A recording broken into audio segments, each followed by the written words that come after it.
Selamat pagi untuk anak kelas 8 ya. Hari ini kembali lagi kita belajar fisika ya.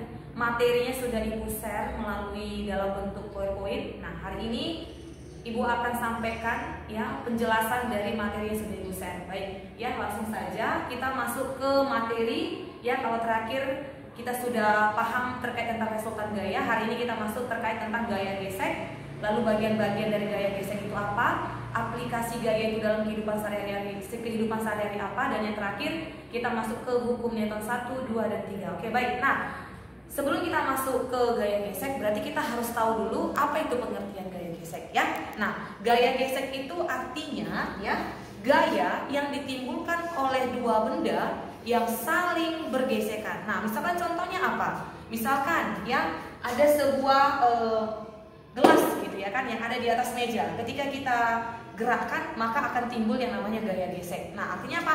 Gaya yang ditimbulkan antara gelas dengan meja. Nah, begitu dia ya. Nah, sekarang kalau Ibu tanya, kalau misalkan permukaannya itu kasar, nah bagaimana gaya gesek yang akan ditimbulkannya? Maka gaya gesek yang akan ditimbulkan itu akan semakin besar. Nah, bagaimana lagi kalau misalkan permukaannya itu dia tidak kasar, maka gaya gesek yang dihasilkan itu akan kecil dia. Ya. Nah, kalau kita perhatikan di gambar ya, di sini ada gaya gesek yang artinya ya, gaya gesek itu arahnya itu selalu berlawanan dengan arah gerak benda. Oke ya, itu cukup jelas itu. Nah, berikutnya gaya gesek ini dia terbagi menjadi dua ya. Yang pertama kita sebut sebagai gaya gesek statis, lalu ada gaya gesek kinetis. Nah, kalau dia dikatakan gaya gesek statis artinya ketika suatu benda itu belum bergerak dia. Nah, itu misalkan ya, kalau dia gaya gesek kinetis berarti ketika suatu benda itu sudah bergerak ya. Misalkan begini, ini dia ya. Kita perhatikan ya, ini dia. Gaya gesek itu dia terbagi dua ya. Tadi ada gaya gesek statis nih ya. Ya, ada gaya gesek statis dan ada gaya gesek kinetis. Jelas ya, artinya kalau gaya gesek statis itu ya ketika benda itu belum bergerak dia. Sedangkan dia kinetis itu ketika benda itu sudah bergerak ya.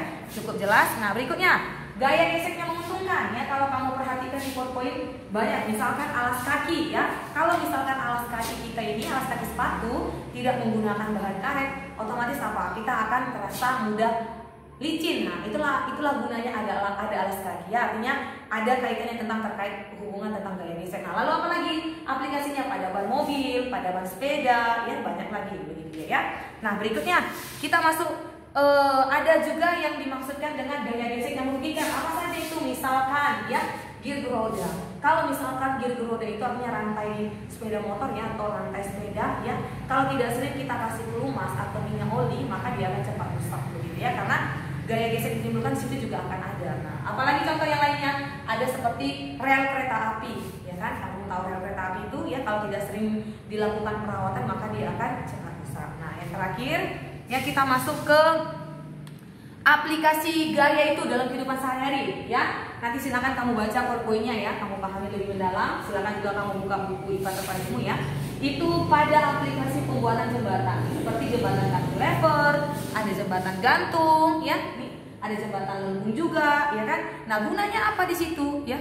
Ini dia. Nah, apa gunanya di situ ya? Artinya gunanya ketika ada gaya itu dia gunanya untuk menahan suatu beban. Itu dia aplikasi gaya dalam kehidupan sehari-hari. Nah, sekarang lanjut kita masuk ke materi massa dan berat benda. Nah, kalau dari awal kemarin Ibu sudah jelaskan bahwasanya ya nilai gravitasi bumi itu dia nilainya berapa ketetapannya ya. Konstanta gravitasi nilainya 9,8 meter per sekon kuadrat, atau kita bulatkan menjadi 10 meter per sekon kuadrat. Nah, pengertian dari gravitasi itu apa? Perbandingan, kan ini ya, artinya ya perbandingan antara nilai berat dan massa. Itulah yang disebut dengan gravitasi bumi. Makanya kita buat persamaan seperti yang di depan ya.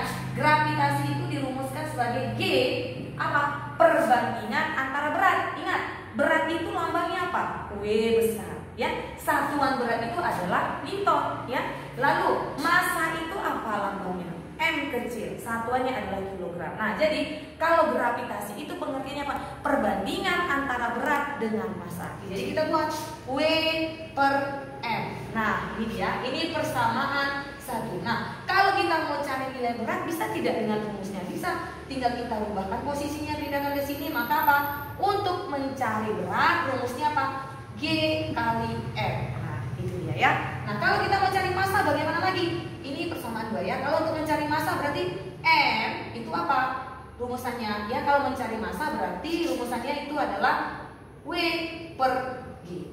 Ya. Nah, itu ya. Ibu rasa ketiga persamaan ini harus kamu ingat ya. Dan berikutnya kita masuk ke contoh soal yang terkait tentang rumusan-rumusan yang ada di depan ini. Silahkan kamu perhatikan.